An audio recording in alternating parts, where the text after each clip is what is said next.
Halo pemirsa, kembali lagi di Breaking News TV One Newscom. Warga Palestina di kota Gaza mengaku terjebak dalam siklus pengungsian yang melelahkan. Mereka merasa terus dipaksa berpindah dari satu tempat ke tempat lain untuk mencari keselamatan.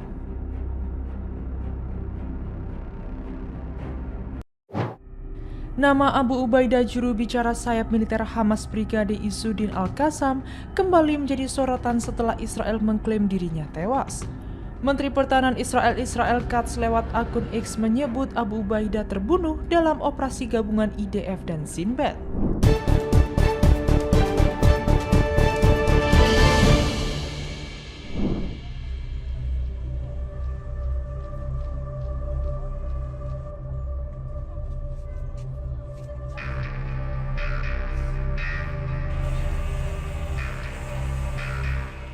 Warga Palestina di kota Gaza mengaku terjebak dalam siklus pengungsian yang melelahkan.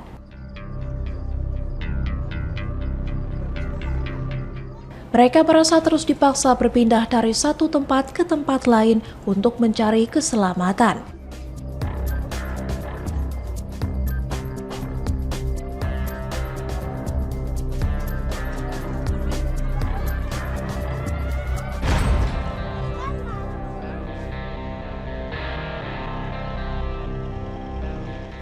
Musa Sebat mengatakan setiap kali harus mengungsi, rasanya seperti kehilangan jiwa.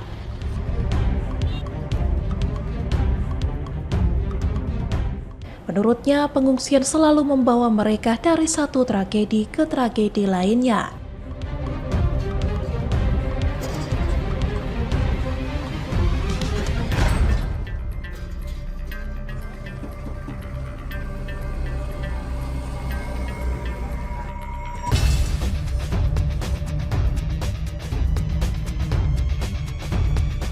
Di sisi lain, Israel berencana mengambil alih kendali penuh atas seluruh jalur Gaza. Langkah itu dimulai dengan operasi militer besar-besaran di kota Gaza.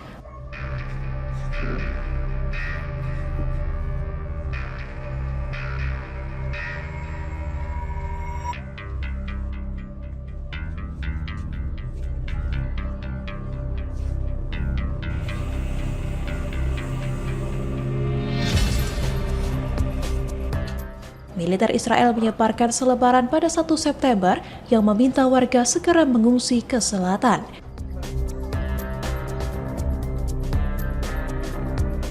Selebaran itu menyebut serangan akan diperluas ke arah barat kota.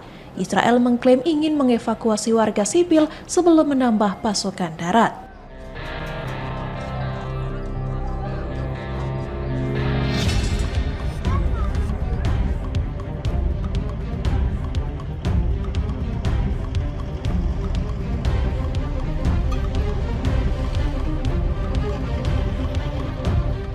Sejak perang dimulai pada 7 Oktober 2023, ribuan nyawa telah melayang. Data pejabat kesehatan Gaza menyebut lebih dari 63.000 orang tewas, sebagian besar warga sipil.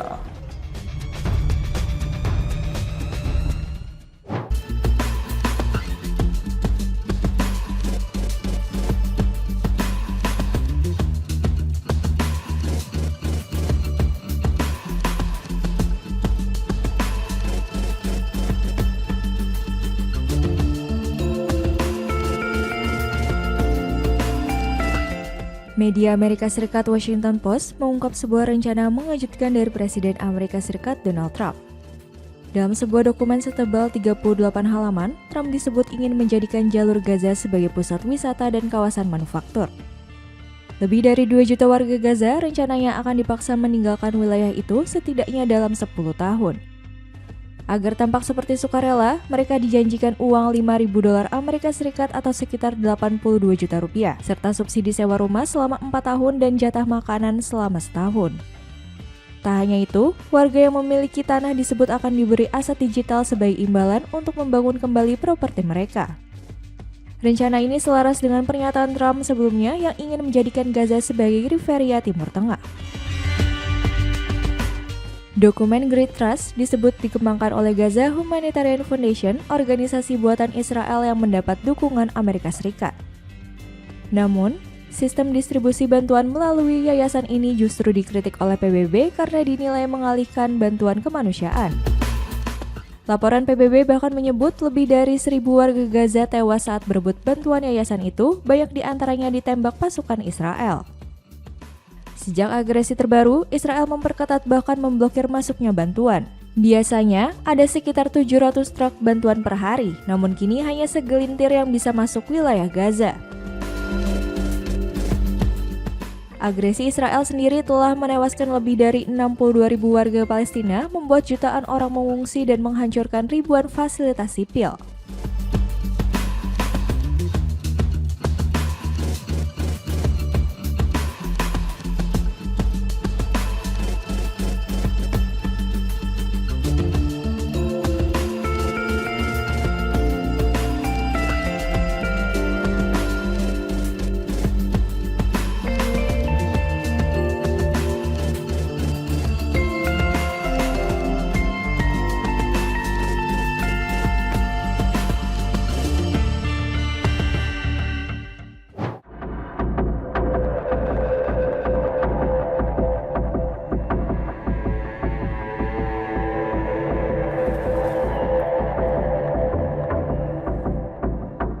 Ribuan pelayat memadati masjid terbesar di Sanaa, Yaman, Senin 1 September 2025 untuk menghadiri pemakaman 12 pejabat senior Houthi, termasuk Perdana Menteri mereka yang tewas dalam serangan udara Israel.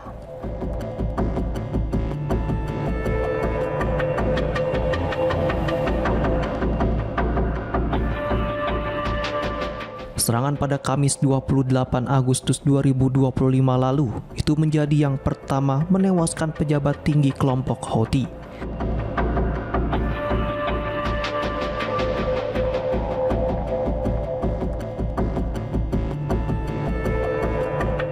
Serangan tersebut menghantam kerumunan massa yang tengah menyaksikan pidato terekam pemimpin Houthi, Abdul Malik al-Houthi, dan menewaskan sebagian besar anggota kabinet.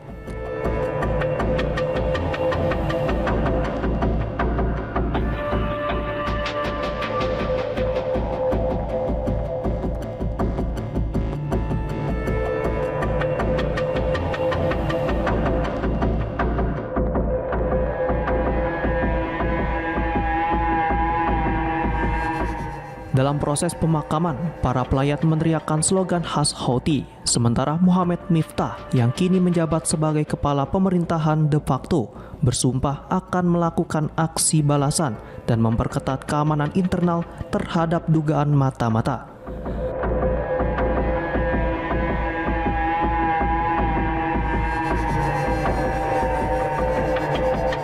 Miftah resmi menggantikan Ahmad Ghalib al-Rahwi, Perdana Menteri yang tewas dalam serangan Israel pada Sabtu, 30 Agustus 2025.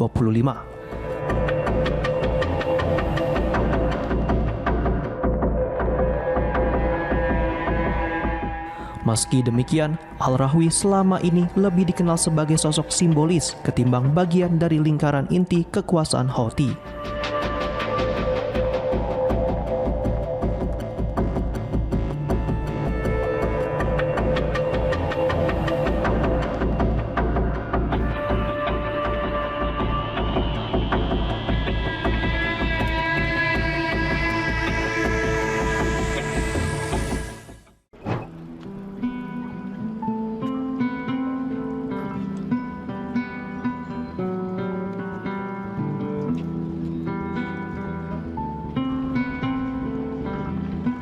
Armada yang terdiri dari puluhan kapal bermuatan bantuan untuk Gaza meninggalkan Barcelona pada Senin 1 September malam setelah cuaca buruk memaksa mereka kembali ke pelabuhan.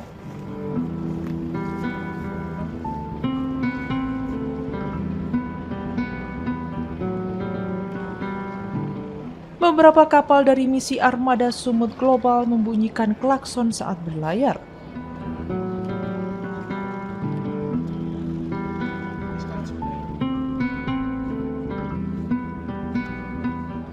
Bebaskan, bebaskan Palestina, teriak beberapa aktivis saat kapal-kapal tersebut berangkat.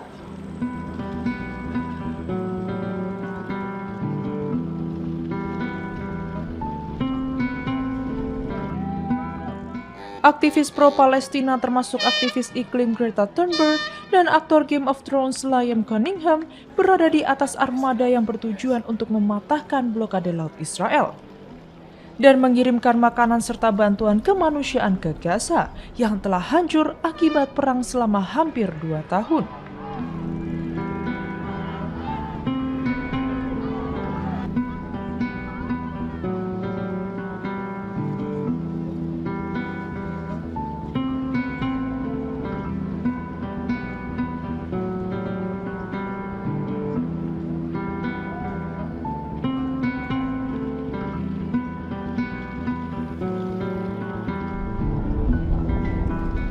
Israel berpendapat bahwa blokade laut yang diberlakukannya pada tahun 2007 diperlukan untuk menghentikan penyelundupan senjata ke kelompok militan Palestina Hamas.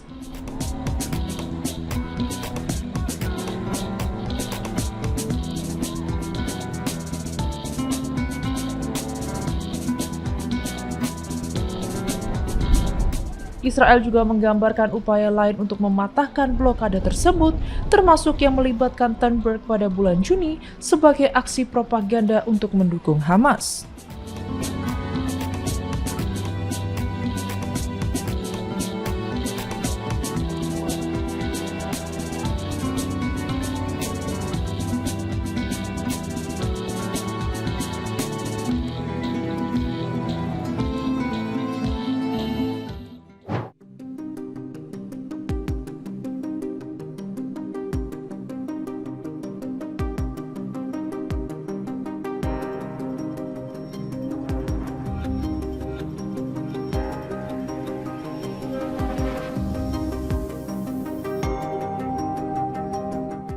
Nama Abu Ubaidah, juru bicara sayap militer Hamas Brigade Izzuddin Al-Qassam, kembali menjadi sorotan setelah Israel mengklaim dirinya tewas.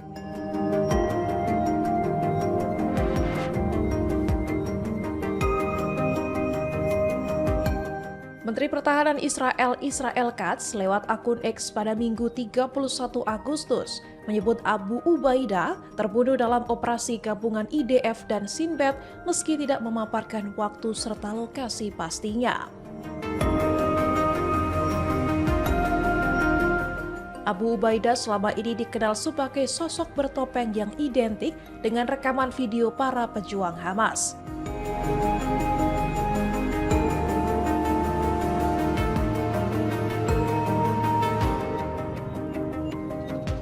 Namanya makin populer sejak pecahnya perang Israel-Hamas pada 7 Oktober 2023. Ia kerap tampil menantang Israel di tengah pertempuran sehingga dipandang sebagai simbol perlawanan bagi warga Palestina dan dunia Muslim.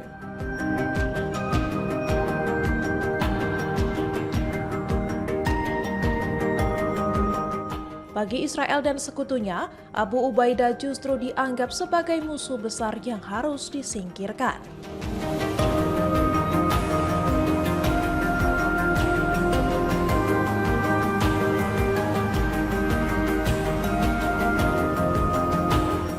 Setiap pernyataannya menggugah simpati dan membakar semangat perlawanan tidak hanya dari Palestina tetapi juga masyarakat Muslim di berbagai negara.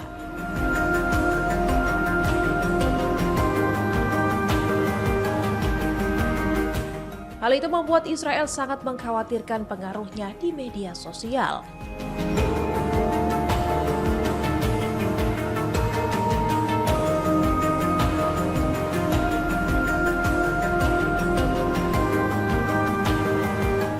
Kemunculan Abu Ubaidah semakin intens usai kematian Muhammad Al-Deif, Komandan Al-Qassam yang tewas tahun lalu.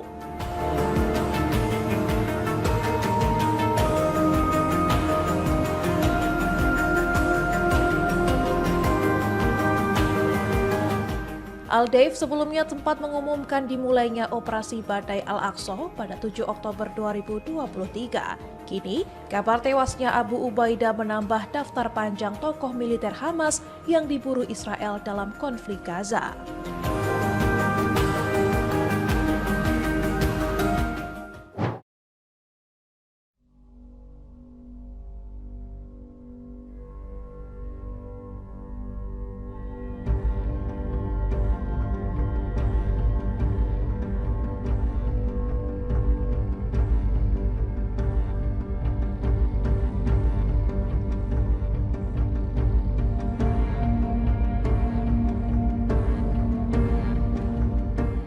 Rusia dituduh mengganggu sistem GPS pesawat yang membawa Presiden Komisi Eropa, Ursula von der Leyen, saat kunjungan resminya ke Bulgaria pada Minggu 31 Agustus.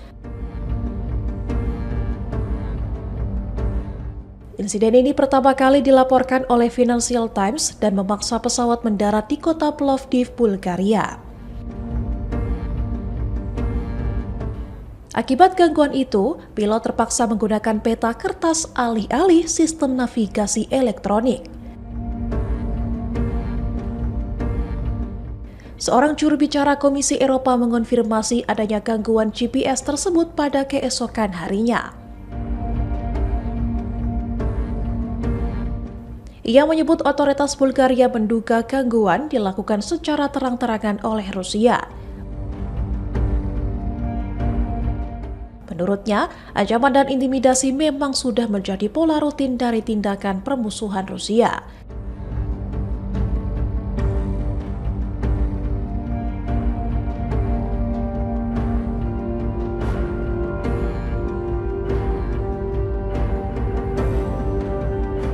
Menurutnya, hal ini justru akan memperkuat tekad Uni Eropa meningkatkan pertahanan dan mendukung Ukraina. Meski ada gangguan, rute penerbangan tidak mengalami perubahan.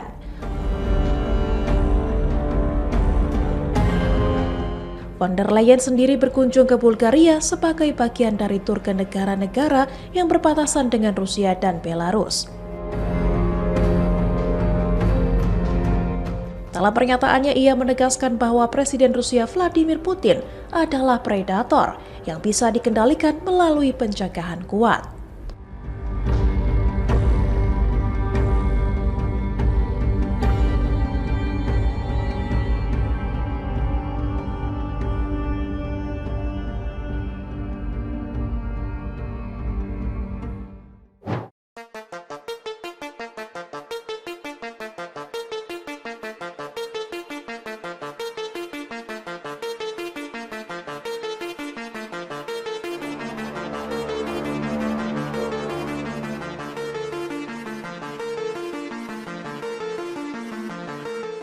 Rekaman drone pada Minggu 31 Agustus memperlihatkan kapal perusak berpeluru kendali Angkatan Laut Amerika Serikat USS Samson DDG-102 berlabuh di dekat pintu masuk terusan Panama.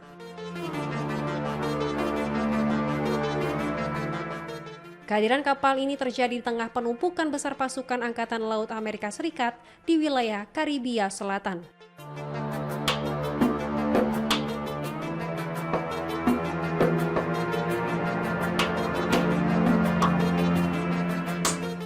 Laporan menyebutkan bahwa 7 kapal perang Amerika Serikat ditambah 1 kapal selam serang cepat bertenaga nuklir berada di kawasan tersebut atau diperkirakan akan segera tiba.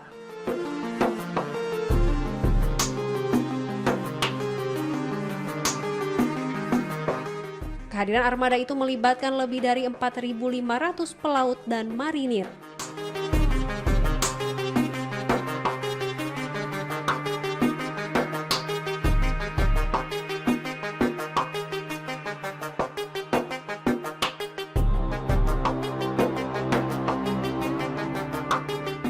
Presiden Amerika Serikat Donald Trump sebelumnya menyatakan bahwa memerangi kartel narkoba merupakan salah satu prioritas utama pemerintahannya.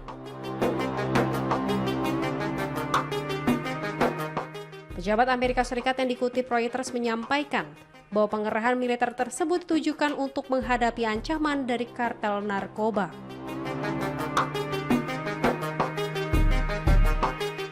Namun, hingga kini belum jelas bagaimana kehadiran militer Amerika Serikat dapat secara langsung mengganggu jalur perdagangan narkoba.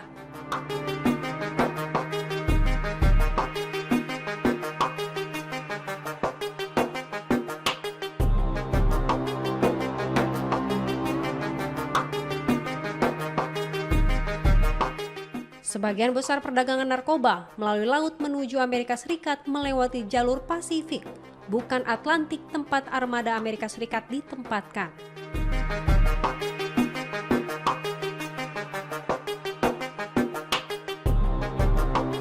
Selain itu, sebagian besar pasokan yang masuk melalui Karibia biasanya dibawa lewat penerbangan gelap.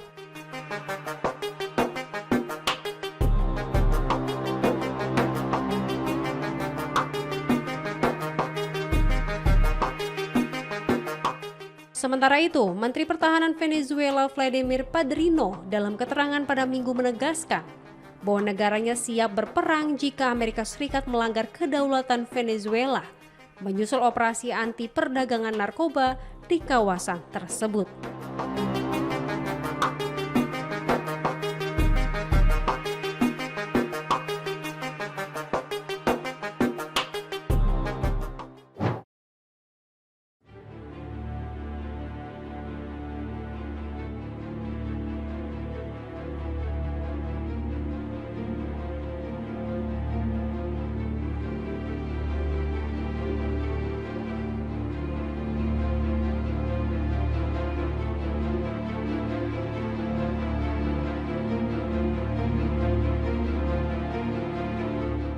Satuan khusus Ukraina yang dikenal sebagai KOS melancarkan serangan besar terhadap pangkalan udara Rusia Vardyshke di Crimea yang diduduki.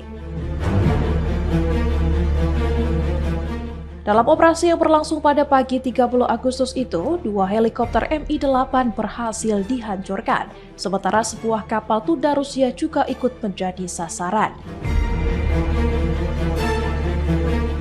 Direktorat Intelijen Utama atau GUR menyebut serangan dilakukan dengan menggunakan drone pengintai dan tempur yang mampu menembus pertahanan pangkalan Rusia. Salah satu drone mengenai bagian belakang helikopter Mi-8, sementara drone lain merusak pesawat serupa yang diparkir di landasan. Serangan ketiga diarahkan ke sebuah kapal tunda dari proyek PUK 2190, memperluas skala ofensif Ukraina.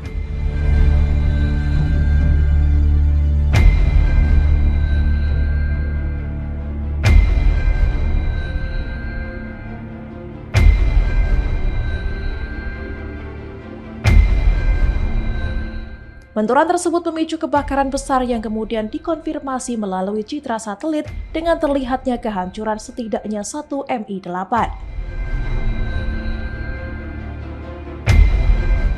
Pada saat itu pangkalan Vardyshke juga menampung 3 Mi-8 tambahan, 3 helikopter Mi-24, pesawat angkut AN-26, dan 1 Tu-134 UPL. Serangan ini didahului penghancuran radar 91N6 dari sistem pertahanan udara Rusia S-400 di Crimea. Langkah tersebut membuka peluang penggunaan drone jarak jauh secara lebih intensif untuk menargetkan fasilitas strategis.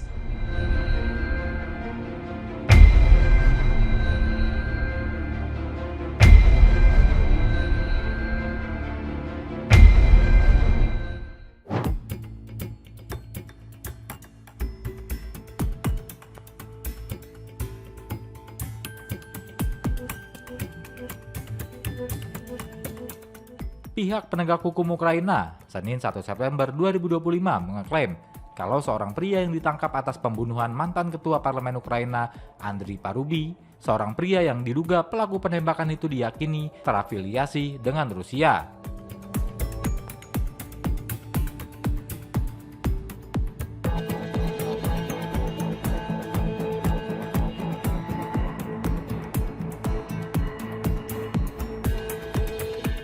Andriy Parubi, tokoh terkemuka gerakan protes pro-Eropa di Ukraina pada tahun 2004 dan 2014, ditembak mati pada hari Sabtu 30 Agustus 2025 di wilayah Ukraina Barat.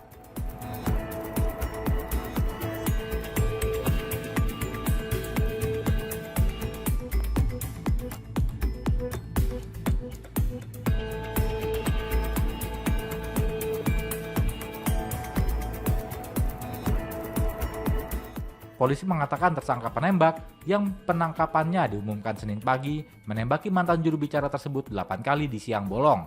Setelah melakukan aksinya, pelaku itu langsung melarikan diri.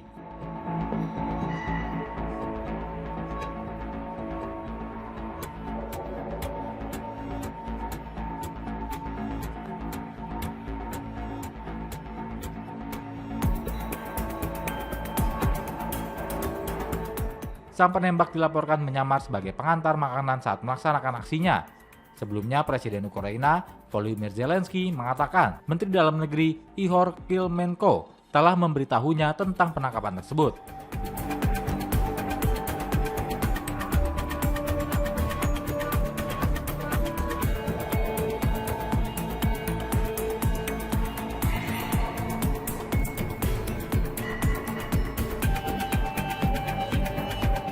Setelah berbicara dengan Jaksa Agung Ruslan Kravchenko, Presiden mengatakan tersangka penembak telah memberikan kesaksian awal.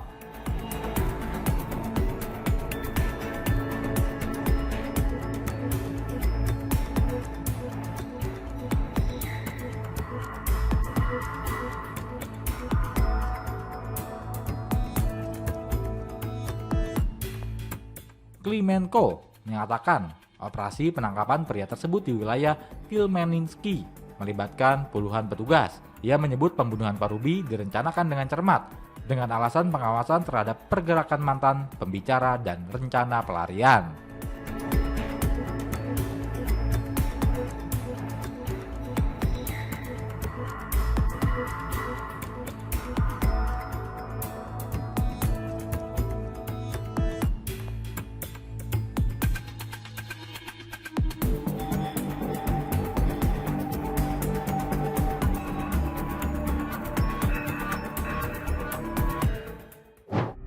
Demikian informasi yang dapat kami sampaikan pemirsa. Terima kasih telah bergabung bersama kami. Sampai jumpa di Breaking News TV One Newscom berikutnya.